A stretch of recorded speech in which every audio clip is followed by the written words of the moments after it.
morning, everybody. Welcome to day 2 of the Laker Leadership Conference. We're so happy that you could be here with us today to discover and connect through the event that explores how to make meetings and events accessible to people with disabilities. We hope that it will prepare and bolster you in your professional and personal success. Today's presentation will be recorded for future use, and we will have Q&A at the end. You can find note cards at your table for you to take notes and to write down any questions. We would love for you to share your thoughts, inspirations, and photos about today using the hashtag Laker Leadership Conference or the QR code that is on the screen. Also, please share kudos to our speakers on here through LinkedIn. My name is Miracle Anderson. I graduated from Roosevelt in spring 2021 with a BA in psychology, and I'm now the career service coordinator here, servicing students and staff who are navigating the university's student hiring process. And I will also be continuing my education here as well as I pursue a master's in clinical mental health counseling in the upcoming fall. And today I will serve as your moderator for this session. Today's presentation is about learning to create an inclusive work environment for those who have disabilities. 1 in 4 Americans have some type of disability. As a socially justice-minded professionals, it is important that for every event and meeting we host, we are doing our part to make it accessible and inclusive. Explore what it means to have a disability and how through simple changes and thoughtful consideration, we can make our in-person and virtual events more inclusive. Christena Gunther is the founder and president of Chicago Cultural Accessibility Consortium and the assistant director of disability services at Adler University. Christena also serves as the consultancy role as a disability accessibility advisor who provides the strategy and tangible steps to enhance accessibility and inclusion efforts for those with disabilities. Christena has over 15 years of experience working in culturally accessibility, which is making museums and theaters more accessible for people with disabilities. Thank you, Christena, for being here with us today. Okay, thank you so much. Thanks, everybody. Can you all hear me all right? Great. Sorry, did you want to share your screen for the I recording? think I do. Yes. Sorry. Okay, sorry. Take 2. Hi, everybody. It's so nice to be here today. I walked here from Adler University, not too far away, and I'm really excited to be here with you all to talk a little bit more about how we can be more accessible for people with disabilities. If you have any questions, feel free to raise your hand. We can use the note cards if you want at the end, but also I'll try to save some time at the end just to kind of talk a little bit more and see what other questions you have. Honestly, this could be like a whole conference in and of itself. So a big challenge is trying to distill this down to something that hopefully can be easy and digestible for you all to think about.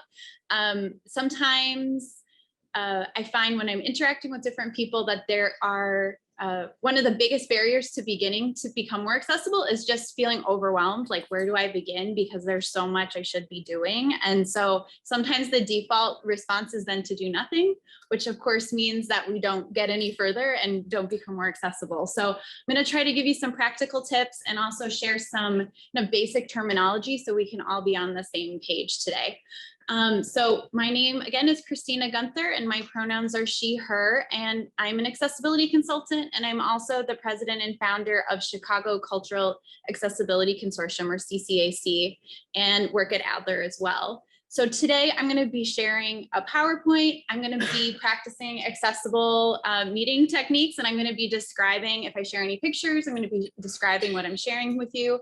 But for the most part, my slides are just going to be text on a slide.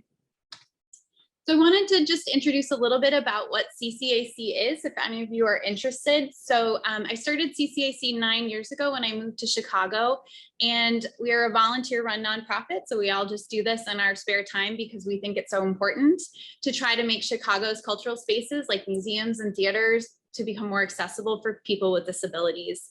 And we do this in 3 ways: by providing professional development workshops, some of which would be relevant for you even if you don't work in the cultural field, free accessible equipment loans to help you make your events more accessible, and then an access calendar that lists accessible offerings happening around the city and the region of Chicago. So if you're interested in learning more, feel free to reach out to me. My email address is cgunther, Gunther, at chicagoculturalaccess.org. We do have a listserv, which is a great place to ask questions and learn more and get involved. And our website, which has a lot of info, is chicagoculturalaccess.org. So what brings me to this work? Right now I'm sharing a picture of my brother, Travis. Travis is a man in his 30s. He has Down syndrome, and it's an awesome photo I took of Travis at a sculpture garden. He's wearing a red coat that says Travis on it, and his arms are outstretched, and he has a big smile on his face and a receding hairline. He would really want me to say hi to you all.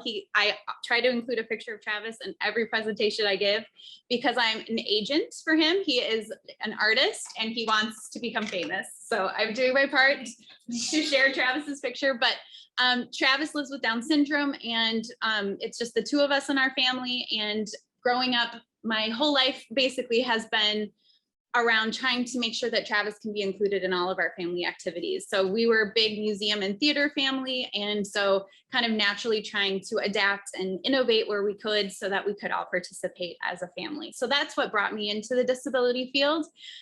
Interestingly, I didn't have a disability for a really long time, but I just developed a disability 2 years ago. I have post-concussion syndrome. I had a concussion, unfortunately.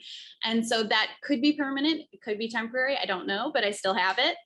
So I've joined the disability community, and that's an example of how all of us at any point, if we're not already a part of the disability community, may become a part of the disability community. So it behooves all of us to be prepared to make sure we're ready to be accessible for everyone, because it could happen to you if it hasn't already. So let's start first by kind of defining terms. What is disability? Disability is a really big term, and I want to kind of break it down for us. So first I'll share the ADA definition, the Americans with Disabilities Act, which is the anti-discrimination law that went into effect in 1990. So it is pretty old at this point, but still many people do not follow it. So it's helpful for us to know what the definition of disability is according to the ADA. So the ADA says it's someone who has a record of or is regarding as having a physical or mental impairment that substantially limits one or more major life activities, which could be eating, breathing, walking, talking, seeing, etc. So it's a really big term. It's kind of a legalese term here. So I'm going to share a different definition that I prefer and I think is helpful for our time today. So a disability is simply a difference in the way that a person moves, communicates, feels, and or processes information. It's a difference in the way that they complete the tasks of daily life. And most importantly, there's nothing good or bad about disability. It's simply a form of human diversity. And this is a definition from the NORA Project, which is an awesome nonprofit that supports students with disabilities in K through 12.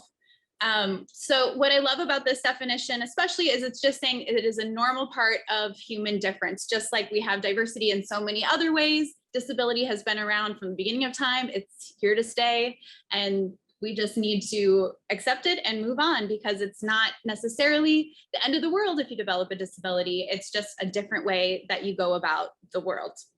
So I want to dive a little more deeply into what disability is, because I think this can help shape our approach to meetings and events and different things that we're planning as practitioners in whatever field you practice. The World Health Organization defines disability as a contextual variable. So it's really dynamic over time, and it depends on the situation. It depends on the circumstances. So one is more or less disabled based on the interaction between the person and the individual, institutional, or social environments. So a good example of this would be if I had a friend, and I do, who is a wheelchair user, and that friend lives in a totally accessible apartment. So this apartment has been designed with her in mind. So there's automatic doors at the entrance, there's no steps, obviously, there's going to be an elevator. The apartment itself is going to be designed with the wheelchair user in mind. So she's going to be able to independently use the bathroom, independently shower, independently prepare her meals. So basically, when she's in her apartment, she doesn't really have a disability because she's able to do everything she needs to do and go about activities of daily living, do what she's got to do to take care of herself. But if you put that same friend in front of, let's say, the Metropolitan Museum of Art, that's a museum I used to work for in accessibility. But if you think about that museum, if you've ever been there, it is a beautiful, like Beaux-Arts building with beautiful beautiful columns and a huge ass stairway that leads to the entrance. And so if you think about that museum and you plot my friend right in front of that entrance, trying to get up to those stairs, you got to say, wow, well, my friend is pretty disabled at this point in this situation because they're not able to get to where they need to go inside the museum. And if you think about it, also, which we'll get into a little bit more, who put those steps there? Did those steps have to be there? Of course not. It was a design choice. It was a choice made by power structures, basically to create barriers. And if you dive deep into the history of museums, it really was to create sort of, even though it's for that quote unquote everyman, it really was to keep some people in, some people out. And so we think about my friend then is disabled because she's not able to get inside. So this definition of disability and this way of thinking about it is inspired by the social model of disability, which I'll briefly touch on before we move on. So to talk about this social model, we need to really compare and contrast it to the medical model of disability. So right now I'm sharing an image. On the left, it says the medical model, there's a circle, and inside it says the issue is the individual, and there are arrows pointing at the individual. So in the medical model, which still exists today, although it's not as common, but obviously we find it in medicine, in hospitals, but in thinking about disability as something that we need to quote unquote cure, we need to find out what's wrong with you. We need you to walk again. We need to make you quote unquote normal again. And the onus is put on the person, the individual, to figure out what's wrong with you so you can be a part of society again. So it's very much isolating, and it's really putting all the pressure on the person to really conform to society's standards of what's normal. And then on the right, we see the social model, which is has a circle that says the issue is an inaccessible world, and there's arrows pointing out. And so instead of putting the onus on the individual to figure out what's wrong with them, it's actually on all of us in whatever power or sphere of influence we have to make the world less inaccessible, to remove those barriers that we maybe didn't put in place, but have persisted for decades and decades, to remove those to make it possible for everyone to participate, because disability has always been here and it always will be here. And so we need to get with it and be flexible and be prepared to change our systems. So we'll talk now a little bit about the prevalence of disability. There are nearly 1 in 4 Americans with some type of disability. So we know disability is a really, really broad category. But even within this room, I won't ask anyone to out themselves and self-identify, but I'm sure there are many people with disabilities even in this room. And if I take a quick survey, maybe you don't have any physical identifiers that would lead me to believe you have a disability, but many disabilities are invisible. So just by glancing at somebody, they don't have a service dog or a white cane, or as you see a hearing aid, that doesn't mean that they don't have a disability. Perhaps if you looked at me, you wouldn't know that I deal with a brain condition. Unless I told you. So this percentage of Americans with disabilities is expected to grow as we age and live longer. I think we all know within ourselves as we get older, or our loved ones as we watch them age, there's certain things like grandma and grandpa are going to have difficulty walking around and might have difficulty hearing or seeing or communicating, might develop memory issues like dementia or Alzheimer's. This is all accepted, but that's also to say that older people are even more likely to be part of the disability community as well. Another point that I tried to make earlier with myself as the example is any one of us may join the disability community at any time, temporarily or permanently. How many of you have broken a leg or broken an arm and had to kind of go about your life completely differently because you actually were temporarily disabled? And then another thing that's really important as we do this work is to also acknowledge the intersectionality of disability with all of these other marginalized groups. So we know that African Americans are more likely than non-Hispanic whites to have a disability in every single age group. So this is also a social justice issue from many different perspectives, and we need to make sure that we are removing the barriers that society has put in place to make sure it's possible for everyone to participate in society. So if I haven't made it clear already, I'll say it again, disability is a normal part of the human experience. It's not anything to be sorry for or pitied. It's just a fact. And so if we kind of reduce some of that stigma around it and understand that this is just a part of life, then it makes it a lot easier for us to approach our work in the business sphere as well. So I'm going to break down a couple different categories of accessibility. Like I said, this could really be, and I have attended conferences that are just about these topics. So I'm going to go over it kind of quickly, but I think it's really important for all of us, wherever we're working, whether or not we know if we have any colleagues with disabilities, or whether or not we know if we have any participants or attendees with disabilities, that we're really practicing accessible and inclusive skills, so that we're making it really easy for people to participate, and we're not making assumptions about what people can or cannot do. So physical access is one that I think when you think of accessibility and people with disabilities, I think this is the most obvious one that people think of, as somebody using a wheelchair. And the symbol often for disability or accessibility is a wheelchair user, somebody pushing their wheelchair. And that's a big part of it. And so one of the things that I want to just talk about is considerations we should make when we're planning events and we're having meetings around physical accessibility. So first of all, don't assume a space is accessible. So I mentioned the ADA, which prohibits discrimination against people with disabilities, and it was passed in 1990. And there's previous laws dating back to like the 1970s as well. So sometimes there's this assumption like architects know how to make a space accessible. So if it was built after 1990, surely it's going to be fine. But in fact, many spaces purport to be quote unquote ADA compliant, which is a term I don't generally like to use because that doesn't really mean anything. The ADA is really huge, and to be ADA compliant kind of shows like, yeah, we're following the law, but it doesn't necessarily say that we want you to be here. So we're doing it so we don't get sued, is what that tells me.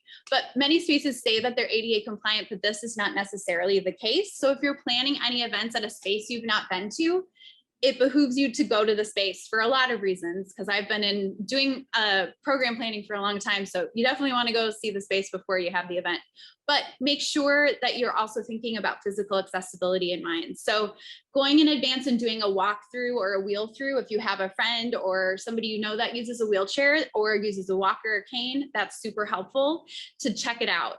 Check for a step at the entrance, make sure that the doorway is 36 inches wide. Ensure the restrooms have grab bars and you're able to transfer to the toilet. You're able to roll under the sink to wash your hands, that there's accessible parking, and the elevator works. A lot of elevators don't work. So does the elevator actually work? So there are lots of checklists online that you can Google as well. And I'm happy to, I'm going to pass around a notebook at the end to get your email addresses, and I can share some other resources with you all. Sometimes these checklists get super overwhelming because it's so many things to think about, but just think about some of the basics that people are going to need. They need to get into the building. They need to use the bathroom. They need to be able to park their car if they're driving. So think about some common sense ideas about accessibility. And if you're not sure, again, ask a disabled person if you know of someone in your life, or there's another great resource called the Great Lakes ADA Center, which provides free technical assistance on any questions you have about the ADA. I call them all the time. If I have a question like, hey, how high should this thing be? They're able to quickly look it up and answer it for me. So that's an awesome resource to know. They're not going to be able to tell you everything about a space, but they're going to be able to answer really specific questions that you have around accessibility. So that, and they're actually based here in Chicago, so we're lucky to have them here. But each part of the country has an ADA center that's specifically created to help answer questions about the ADA. And it's great for physical accessibility questions. And I think this is a really important one. Make it a requirement that all events or all meetings that you hold are in accessible locations. The Chicago Humanities Festival is a really awesome example of a cultural space in Chicago that has really embodied accessibility and inclusive practices. And if you're not familiar, the Humanities Festival has dozens and dozens of events. They don't have a physical space, so they go all around the city of Chicago to churches, to, you know, I bet they definitely have been in the auditorium theater or been at the School for the Art Institute or different places around here even.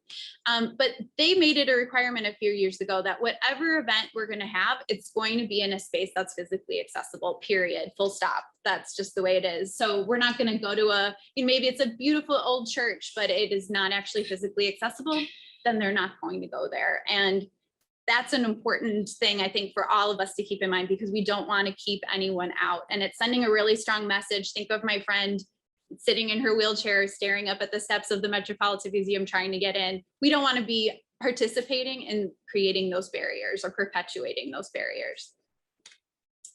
Some other things to think about for events or for meetings, remove some chairs at the table, or if you have like audience space where you're setting up chairs, remove some spaces at the front and the sides and maybe the back, just randomly kind of around the aisles to make it easy for somebody in a wheelchair if they wanted to roll up, that they could come, and not necessarily just the back, but also the front, to make it really easy, or being flexible for that. The minute I walked in here, I noticed those steps.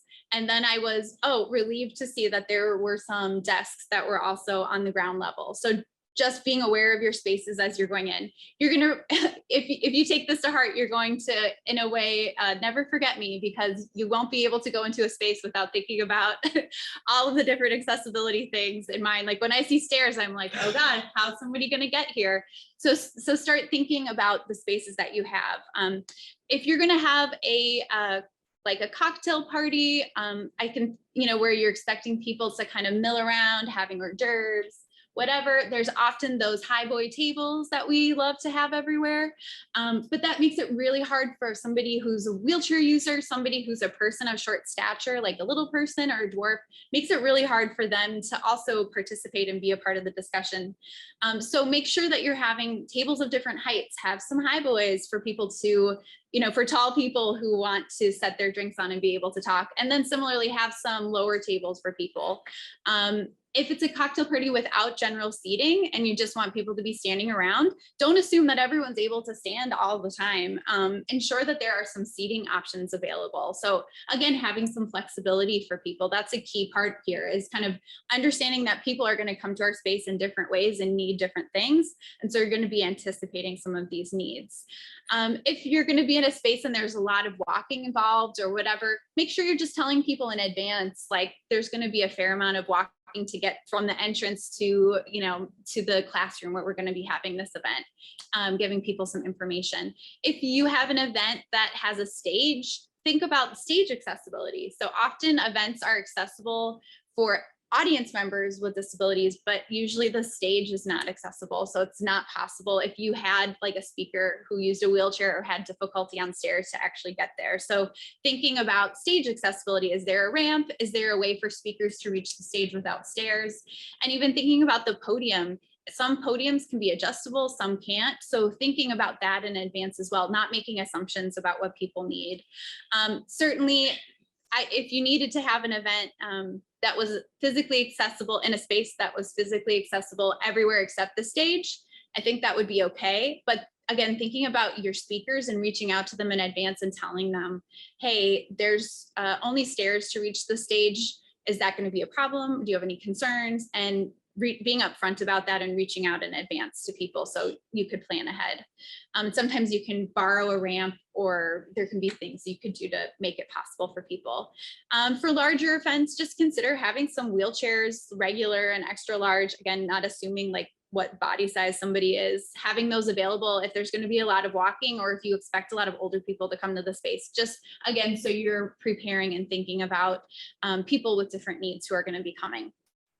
And I should also mention, I kind of can't see it because of the Zoom screen, but I do have an image of, let's see, can I move this? Yeah, this is an image of it's called the active wheelchair user image. So this is a newer image that was designed to show somebody using a wheelchair like in motion. So it's not just the stationary one we're used to, but this is a more active one showing independence, because a wheelchair gives people with disabilities the ability to get where they need to go often without relying on other people. So that's kind of it with physical accessibility. The bulk of what I wanted to cover is something called effective communication. And effective communication, in a way, is a pretty self-explanatory term. It is a key legal concept from the ADA, however, and it's important for you to know that businesses must make it possible for individuals with speech, hearing, and vision disabilities to understand what is conveyed and communicate effectively. The goal is to ensure that communication with people with disabilities is as effective as communication with people without disabilities. So this means we have to provide auxiliary aids and services in the individual's normal methods of receiving communication when we provide services. So I know this sounds pretty legalese, but But the kind of gist of it is if somebody's deaf and they use American Sign Language to communicate, we need to make it our mission to try to to try to communicate in American Sign Language to that person. And to, especially if we have an event, if we are creating a video, if we're doing lots of different things that is sharing and conveying information, we want to make sure we're doing it in a way that the person can understand, and they should be able to request whatever language or method of receiving communication works best for them, and we have to do our best to provide it. So this is something we're legally required to do. You could be sued if you don't do this, but also should be something that we should just in general be thinking about as we consider people with disabilities, and something we can proactively do, not just wait for somebody to ask for it, but be thinking about it and be planning for it. So we'll talk first about visual access. So this will be especially thinking about how we can communicate to people who are blind or have low vision. And I am going to share, is it possible to share audio on here? Sure, yeah. We'll try. Okay. If not, we can skip it. So I'll just press play. So this is a video. It's an awesome commercial by MasterCard that is explaining what audio description is, which I'll explain in a sec too. This commercial was designed with audio description. It's for kind of people- quiet though. Is there a way to make it louder? Little screen on the left. On the left? So the separate unit there might have, Oh, this. I'm not sure if this one's set up like the other ones, but it might have a volume button there. And just click that. Just give it a few clicks. That's just Or is it in present? Because that's not really a mic. Does it have a volume there? I don't know. Okay, well, we can try it and see if it works. I also should have the captions enabled. So let's try it. This commercial was designed with audio description for people who are blind or partially sighted, so more people can experience it. A red-haired woman holds a white cane and feels her way down apartment steps. She strolls past a man scrubbing his vintage sports car. Love the music, Rick. Good morning, Marjorie. Good morning. Marjorie tilts her head. What's that sound? A shopping cart? Hi, Marjorie. It's her friend on a skateboard. Hey, Marcus. Nearby, kids play soccer. Marjorie steps into a tiny cafe. Hey, Marjorie. Hi, Mayuki. Vanilla latte, please. Okay, $4.50. Someone shuffles impatiently behind her. Marjorie isn't flustered. Her cards used to feel the same, but touch cards from MasterCard have distinct notches for debit, credit, and prepaid. She feels a half hexagon, her credit card. She taps a terminal and takes her latte. Thank you. She steps outside and strides away from us. Touch cards appear, each with a distinct notch. All right, so I wanted to introduce the idea of audio description. Can I see with a show of hands, how many of you have heard of audio description before? 1, 2, 3, 4, ooh, 6 or 7 of you, that's awesome. Let's see, I'm trying to go to the next slide. Okay. I wanted to remember what I had here. So audio description basically is communicating any visual information that's being presented and putting it into words to make it possible for somebody who's blind or have low vision to know what's going on. I encourage you, the next time you're watching a TV show or a movie, just close your eyes for a second if you might hear a sound, or one that's common a lot is like you see people's texting on their phone and you see like a phone conversation back and forth and it's not read out loud. And so that's information that's completely lost to somebody who's blind or have low vision. And similarly in meetings and events, there's so many times when we're often like, you can take a look up here, read it for yourself.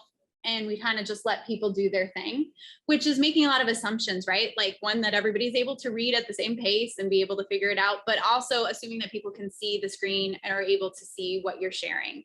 And so it's really important that we're trying to communicate that information verbally to people. So that is done through audio description.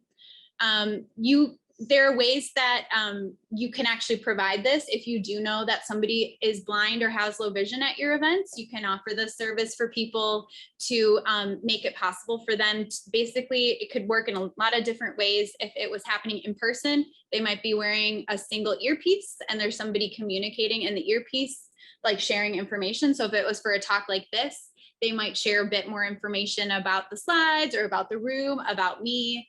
And if we had a lot of images we were sharing, might provide a more robust description of what's being shared. So that is one way. If you are doing a virtual event, you can provide audio description, like if it was on Zoom and we knew there would be like a slide presentation on Zoom that's going to have a lot of visual images or a lot of things conveyed. Maybe we would have an audio describer also be on Zoom and literally just talk to the person on a separate phone line and just talk through like what they might be missing. And the person could ask questions like, what's this about? What's this graph showing? Or different things like that. So that's a great option if you know that people in your audience are blind or have low vision, and you can offer it to them. But I think in general, whether or not we know if there's somebody who needs it, we need to make sure that we're asking all presenters to, first of all, share their personal visual description when they introduce themselves and their pronouns. So I didn't do that today because I knew I would be doing this here. But a way that I would do that would be, I'm a white woman in my 30s, I'm wearing glasses, my hair is down, and I describe like the background behind me if I was on Zoom. So encouraging people to describe that information about themselves is really helpful, especially on Zoom meetings when, you know, you might have a bunch of different people, you don't know what anyone looks like.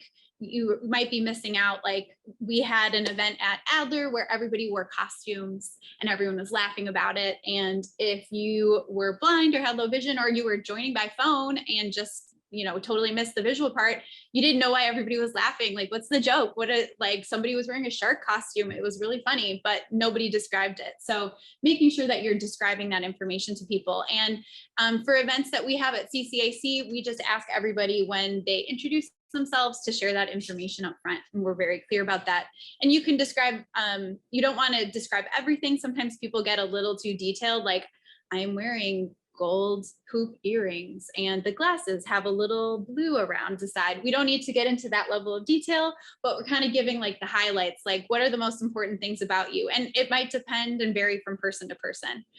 For me, I feel like I want to acknowledge I am a white person. I want to acknowledge my age, but you don't have to share that information if you're not comfortable. Some people might just share like I have a darker skin tone or a lighter skin tone or different things like that. You also want to make sure that you're describing all visual information presented. So like I said, not saying, as you can see here, read along. I was at a talk last week where they said, there's a lot of information on the slide and I'm not going to go into it. Like, well, why did you put it in the slide if we're not going to talk about it? But also, just doesn't seem like good practice anyway. But also that could be information that people are missing out on. So describing the picture shared, you don't need to, again, to go into great detail like I described the picture of my brother for you all.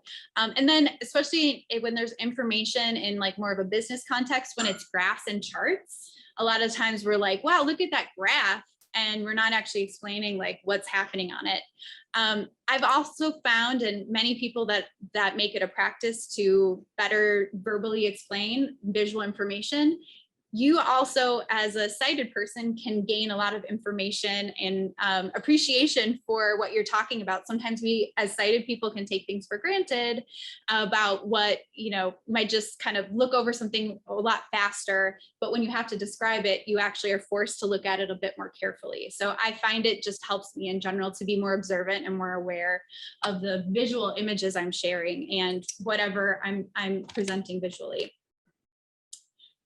Some other things to keep in mind. You want to really balance the need to verbalize visual information with the need to keep the text concise. So being, you know, like I mentioned that presentation I attended where they're like, there's a lot of info on this slide. It was like jam-packed where it must have even been like cut off on the actual PowerPoint slide. So that would not be something we'd want to encourage. So encouraging your speakers to really be judicious in what they're sharing. And also sometimes I find for PowerPoint presentations, there's like a lot of like clip art or like generic pictures of like people climbing mountains or I don't know, whatever your presentation or meeting might be about. That's kind of like not really necessary not super pertinent to whatever you're talking about. So you don't really need that image then, it's kind of superfluous. So when you have to describe everything, it also makes you aware of like what images you're choosing and be more thoughtful in how you're presenting it and not just having images for the hell of it.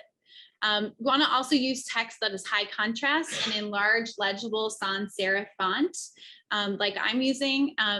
You want to avoid italics and specialty or decorative fonts, things that make it harder for people to read.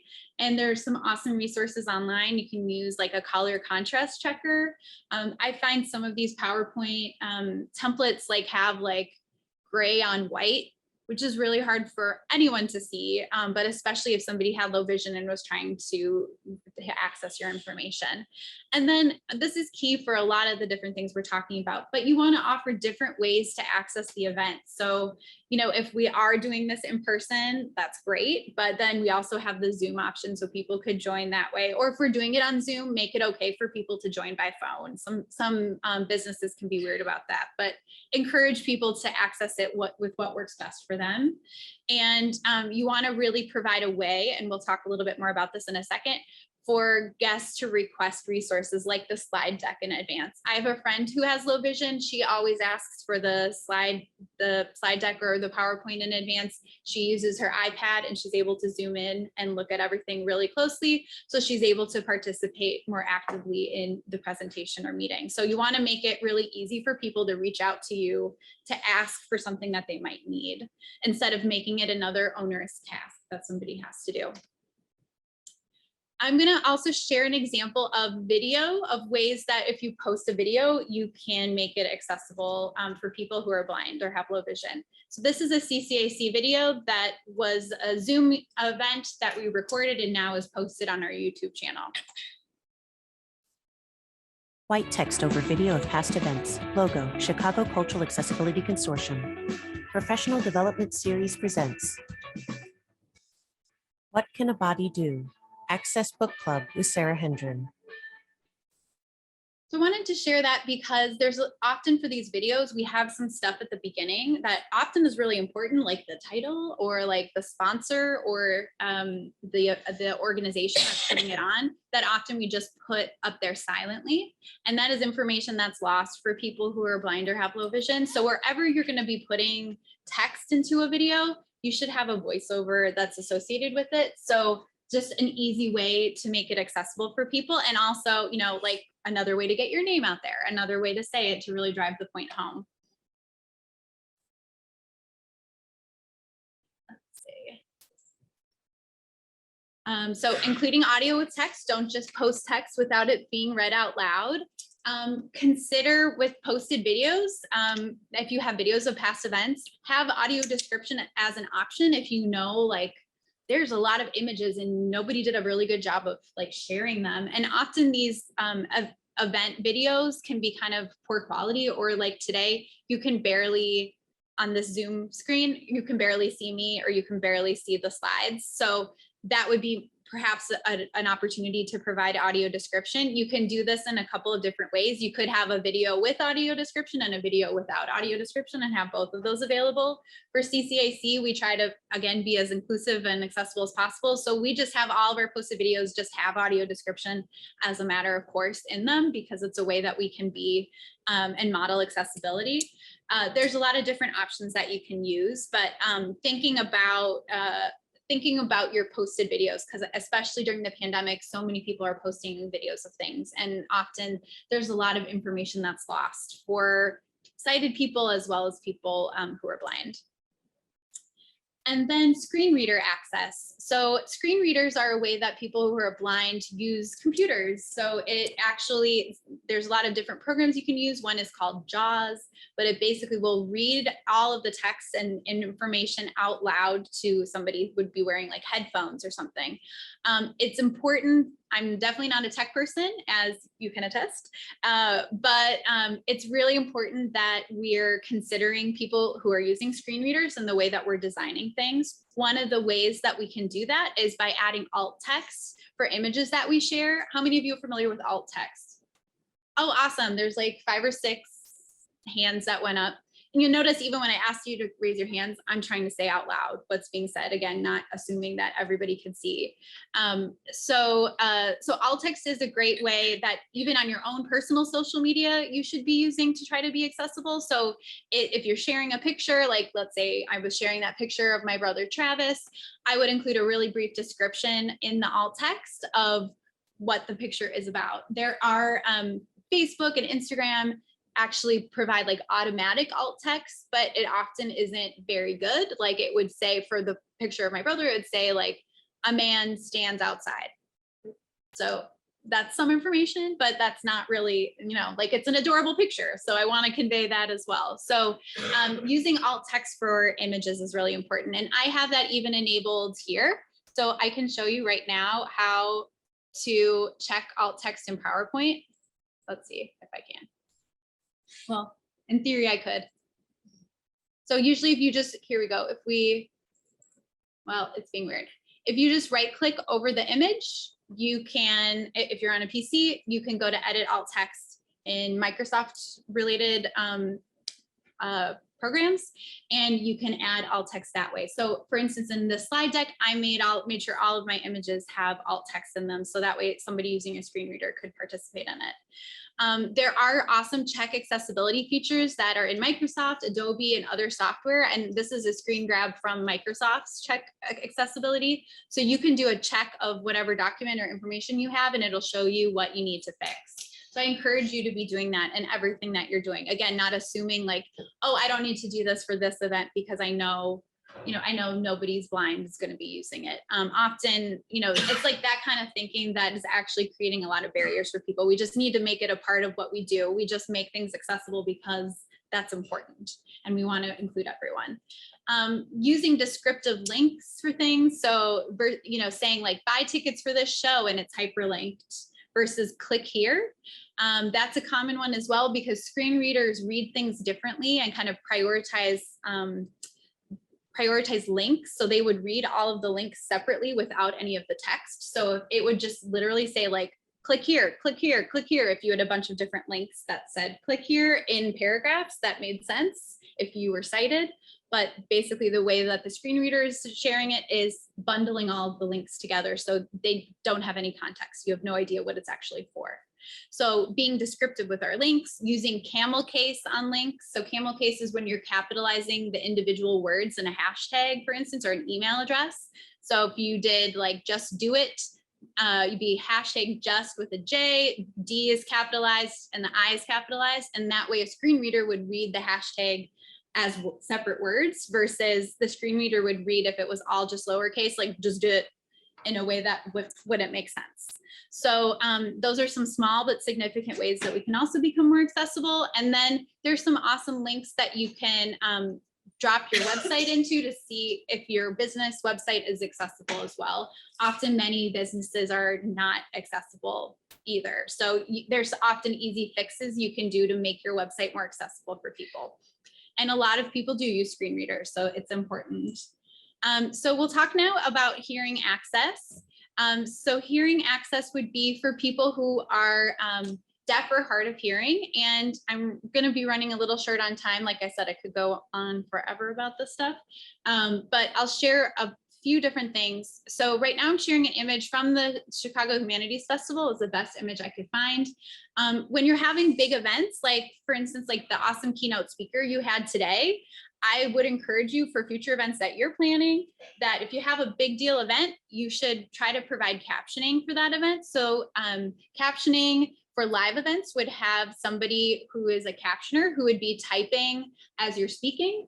And and for the Chicago Humanities Festival, they do this really well. So they have this awesome image of somebody at a podium, behind them is a screen projected with the Humanities Festival logo, and then underneath is the caption. So it was changing as they're talking, and the words that the person is saying in real time are appearing on the screen. So that's a really awesome way that you can be more accessible and inclusive, like I said, for people who are deaf or hard of hearing, but also helps English language learners. Also helps people with ADHD who have a hard time focusing. It helps people kind of pay attention that way to what's being said. I don't have any of those disabilities, but I love captioning and I always turn it on my TV because I find it really helpful for me to focus and often like get the spellings right of people's names, which for some reason for a TV show is important to me. So I know how to spell their name. Things like that is important. So if there is something like what I'm showing here for the Humanities Festival that would have captioning, there's the symbol here called OC for open captioning that would be happening. Open captions basically mean that it's viewable. Everyone can see them. You can't turn it on or off. Closed captions might be what you're familiar with on your TV, and those you have to enable in order to see. So there's benefits and pros and cons to both. I generally like an open caption idea, again, because we're just making it a part of what we do, just making it clear. And often many people that benefit from open captions don't know that they actually need it. And thinking especially about older people who might be in a bit of denial about their hearing loss or situation, or English language learners or people might not be as familiar with your space or know how to enable it. I think it makes it a lot easier for people. So that's a good option. You might be familiar with if using Zoom or Google Meets, as we've all had to do for the past 2 years. There's something called ASR, automatic speech recognition. So that is like the automatic captions you can enable in Zoom and those different platforms that I mentioned. It's a really awesome option for people, but it's not perfect, as I'm sure you know if you've ever watched it. It can be kind of funny sometimes, but obviously if you're relying on this to get the content of your information, this is not necessarily effective communication. So often jargon and technical vocabulary, acronyms, proper nouns, those are often misspelled or completely wrong. And often if there's like multiple people speaking, it's not identifying who's talking. So that's really tricky. Homonyms, so the same sounding word, but different meaning is often lost. And then this is also really important in our work with intersectionality. There's a lot of misunderstandings with ASR with speakers with accents or speech-related disabilities. So it's not great, but it is an option and it's better than nothing. Whenever possible, having a real person do captioning is great, but that often has a cost associated with it. So doing it with a person is called CART. So that's communication, access, real-time translation. So that would be a great way to do for like a big event. Like I'm saying, you'd want to have a live person do it because there would be a lot of errors that would be kind of embarrassing probably for a big event if it wasn't done correctly by somebody. So my recommendations for you would be to provide captioning, just enable the automatic captioning for every virtual event and meeting. Just get in the habit every time you start a Zoom meeting to turn on the captions as well. Without knowing if anyone's going to need it or not, you're just making it really easy for people to do it. And then I would suggest for those larger events to provide CART. And remembering that if somebody with a disability was attending your meeting, automatic captioning might not be sufficient for them if they are deaf or hard of hearing. They might actually need a captioner to help do that. It's important that we're also being really upfront about these different services with people if we're providing them. Again, so we're making it easier for people to come. So indicate on the description if there's automatic captions or a live captioner so people can know and make decisions accordingly and reach out if they need something else. And then this is really important as well when we're talking about videos. Ensure all of your posted videos are captioned. YouTube has like automatic captioning, which is ASR, which you should go in, and it's very easy for you to go in and correct things to make sure that it is accurate. And especially if you're doing this for work, it's important that the captions are accurate, that your name is spelled correctly, that the company's website is correctly noted. For lots of different reasons, it's important. It also increases like your searching ability. So for Google and different features, it like raises your SEO. So it makes it easier for people to find you because you're giving more words with it as well. So if it wasn't to make it more accessible for people, it's also could have a positive business impact as well. So it's really easy to go in and change those. So make sure for everything you're posting, you're doing that. And then for American Sign Language, I'm sharing an image of 2 hands right now, which is a symbol of ASL. We want to make sure that if anyone asks for American Sign Language, we're providing it certainly. But then for your larger events as well, just plan to have captioning in American Sign Language available. It's a really strong signal to people that you're trying to be inclusive and accessible. And certainly if you expect deaf people to attend an event, you should just plan to have it. But I think it's also significant for a lot of reasons to have an interpreter for these big events. And for Zooming or different live streaming events, you want to make sure you have good audio and video. You want to repeat questions and you want to avoid backlighting so it's easier for people to read your lips and see your face, which is a key part of understanding people. Is a key part that people who are deaf or hard of hearing use to pay attention and know what's being said. So I just wanted to share this. This is really powerful to me. This was done by an artist in Chicago named Joseph Grigley, and it's an apologies inventory. He kept track of, he's deaf and kept track of all the times he's requested captioning at events and all of the basically ways he was told, no, he can't have these. So Joseph, our apologies, as it's a live event, we don't have closed caption capabilities. Unfortunately, no captions for this program, but we hope to have so soon. I apologize that this happened today. I will ensure it doesn't happen again. I hope you can come back. Unfortunately, the session is not being captioned. Unfortunately, no captioning has been organized. So this is just, again, a catalog of like all of the times that he's been prevented from participating in a talk or in an event. And this is somebody who's taking a lot of time and energy to reach out to all of these places to basically be told no. Often, you know, having a disability in an ableist world like ours is exhausting because you're constantly having to advocate and ask for what you need. And often it can be, you know, really demoralizing because everyone's telling you no. So a lot of people might not even ask for these things because they just don't want to bother because they're going to be told no, they'll have to out themselves and reveal that they have a disability, lots of different reasons. So we want to try to make it as easy as possible for people to reach out to us to avoid this from happening. So a way that we can do this is through a statement of welcome. It's a phrase that I invented, but this is a very common thing for different events to have. So we want to make it clear that people with disabilities are welcome. So that's the header of the statement of welcome. People with disabilities are welcome. Our organization name is committed to welcoming everyone to this event. We are providing, if you're providing, you know, automatic captions in Zoom, make that clear there. And then most importantly, to also say to request another access service or learn more, contact an email address or phone number with as much advance notice as you can. Having both a phone number and an email address is really ideal because, again, we want to offer different ways for people to ask for what they need. Some people might be more comfortable making a phone call. A lot of people don't want to make a phone call, especially people who are deaf or hard of hearing. It's a lot easier to email. So having both is really important. And we want to make sure that it's actually checked by, the email account is checked by somebody who knows a little bit of what they're talking about. So making sure that it's checked regularly. And if you're the person responsible for checking regularly, checking this email account, if you receive a request you're not familiar with, if you're like, I don't know what you're asking for, your answer should never be no. It should be, let me check and get back to you. You know, there could be a term or phrase you're not familiar with. It could be something that's actually really easy. I have a friend who works at a museum in Seattle. She got a request from it.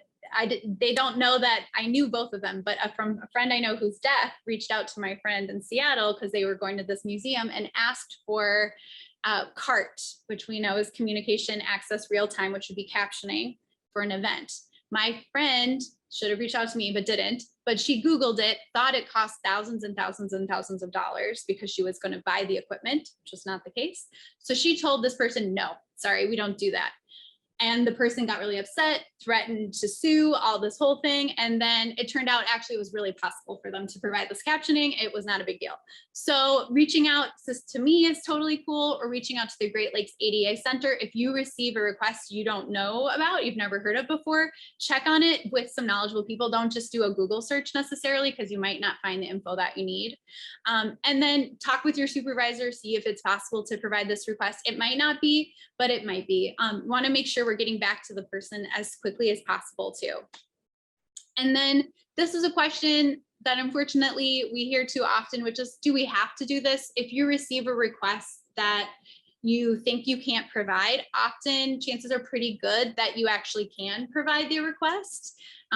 So this is a legal thing, but you would need to prove undue hardship or it's a fundamental alteration to your program under the ADA. And regardless of your size, it's pretty hard for anyone to say you can't pay $300 to have American Sign Language interpretation for an event or something like that.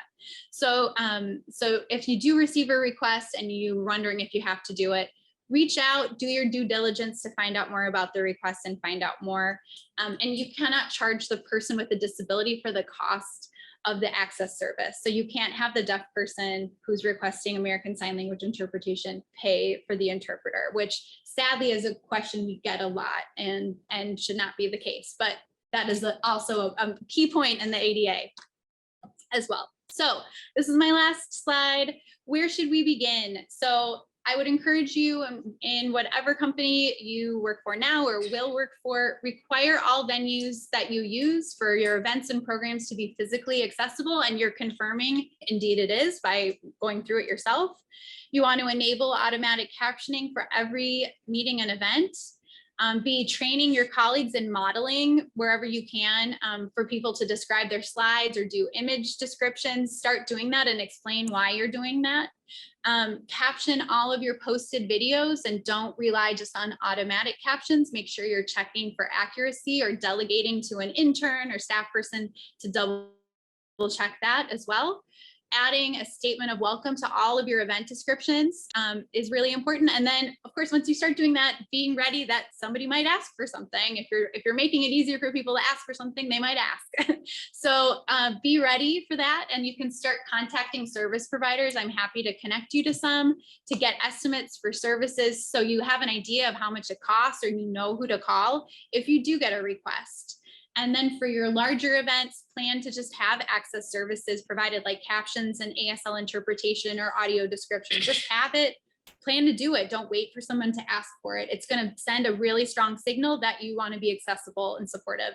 And when you're doing that, make sure you're doing a tech rehearsal, because we all know with technology that if something's going to go wrong, it probably will. So you should definitely do a test run with the different people to make sure it's working. And then finally, connecting with people who attended. If you know of anyone with disabilities who attended, or the person that made the request, reach out with them afterwards, circle back and say, hey, how was that? We're learning. This is the first time we've ever done this. Did it work? And you can get more feedback about their experience and then incorporate that feedback for the future to make it even easier and better for everyone. So finally, there's no justice without disability justice. So it behooves all of us to try to be as accessible and inclusive for people with disabilities as we can be, and being as proactive as we can be to make it easy for people to ask for what they need is so important. So that is all. My email address is cgunther@chicagoculturalaccess.org. So again, feel free to reach out. It is 12 o'clock, but we did start a couple minutes late, so I could take a couple questions if you had any. I know it's a lot of info. Yes. I have a question. So I'm an advisor, been an advisor for like 4 years now. My biggest struggle is getting students to accept assistance with disabilities. We do have in the Learning Commons here, students can go get accommodation for any disabilities that they may have. Mm-hmm. But all the time I'll run to students who are like, I don't need that. Mm-hmm. And it drives me up the wall because I know they could so like flourish and benefit from a lot of these things. I had a student at my previous institution who was a disabled veteran and had very severe memory loss. We'd be having a conversation like this and he'd just go, I'm sorry, I need you to say all that again. I don't remember a thing you said. And I had to physically take them to our, at the time, disability support services and say, like, you need to talk to this person because I know you're smart. I know you can do this, but you could use some support to make this happen for you. What advice can you give me for really encouraging students to take that opportunity to get that support? Yeah, so that's a good question. So trying to repeat it back to you a little bit is just when students might be resistant to getting accommodations or seeking help related to disability, like how can we help make that easier for them? Yeah. And I think that's a great question. I work in higher ed and disability services and talk to so many students who are like, I didn't want to have help. I thought I could tough it out. And they're struggling. Surprise, surprise. So I think one of the ways that we can do that is by modeling all of these things we talked about, just even in our everyday conversations with people, just incorporating it within the ethos of the organization. So it's, of course, it is whoever's the disability services person's job to find accommodations for classes, but we're also taking on, just in whatever our role is, that we want to be as accessible as possible. So, you know, like for an event that we might be having that statement of welcome, for instance, on that event, to make it easy for somebody to reach out and have help, or have just taking the initiative and having captioning available, for instance, for an event. I've had people at Adler say, I noticed there was captioning at this event. It really helped me. How could I get that for classes? And that was a great segue. So it doesn't exactly answer your question, but I think that's where there's a lot of internalized ableism about, you know, asking for help and feeling like you're othered, like you're going to need like special assistance. We didn't get into language today, but I don't like the term special needs for that reason, because whatever somebody needs to be successful isn't special. We're not doing them a favor. We're making it possible for them to participate and be like, so it's just a need that they have, just like anyone else has a need. So I think the best way to do that is to try to help change your organization, and maybe change Roosevelt to be more accessible where you can, would be a suggestion. Are there any other questions? Yeah. So while like listening to like your presentation and you talked about like the stigmatism on people with disabilities, I kind of have always thought of like how normalized glasses wearers are, but that can be considered a disability in itself, because if I don't have my contacts or I don't have my glasses, I know it's like levels to this like glasses stuff. Some people don't really need them; they just need them to read, you know. Right. But I can't see. Like I would be like legally blind. Like and then like going into like unfamiliar areas, I would probably like trip upstairs or like not even know where I am, you know, or like know how to navigate, figure out anything. And like it just kind of made me remember like before I was able to afford contacts or glasses and I needed them like in schools and stuff, how people made me feel like me needing to like be very close to the board and stuff was an inconvenience for them. And I was thinking about how like that like needing glasses becomes like your own personal problem. And so like I'm like trying to just understand like why isn't it viewed the same way, you know what I mean? Why is this already accommodated so well and normalized, and it's just like, oh, they wear glasses, and it's not like you're seen as a disabled person, and I think it's more because like based on what you said, that it's our own problem, right? So like if we can't afford glasses or contacts or whatever we want to be able to see, then that's a personal issue that doesn't necessarily impact other people. But if you're somebody who has like a physical disability, they can't be like, well, get new legs, like, you know what I mean? Who like, you know, if you can't walk or whatever, they feel some type of, it's almost like a shame associated with not accommodating their needs. But with like people who wear glasses, it's like, well, just get some more money, like, you know what I mean? Like, it sounds like you should go to the eye doctor. No, I think there's some good points in there, like about glasses wearers are totally normalized, and I mean, we make it fashion, right? Like it's not just like to serve a function. I have a friend who doesn't have a prescription and chooses to wear glasses because they think they look better. So, I mean, it's changing a lot now, but a lot of assistive technology, like hearing aids used to be made to be invisible, and now they're being made like to be fun colors and stand out and like have some fun. Same with like wheelchairs and different things like that. So I think that's changing a bit, but also you know, any way that even within your own personal life, you can, if you need hearing aids now or in the future or different things like that, realizing like how ableism seeps into like everything that we do, and how like getting hearing aids is thought to be like such a bad thing. Or I had a father-in-law who refused to get hearing aids because he didn't want to be quote unquote old, or I don't know what, but it actually helped him hear better. So it actually makes it better. So I think it kind of goes together, like accommodations can help you, and we need to make it easy for people to ask for what they need, I think, and make it a part of whatever we're doing. It's not that we're, you know, making it a big deal or whatever. We're just, this is just the way it is. We try to be accessible, and we know people are coming to us from different paths of life, and try to help where we can. So I would love to keep talking, but I'm sure we got to be done, but it was so nice to meet you all. And I'm going to pass around, or if you want to come up, you can add your name if you want to have me reach out with other handouts and information.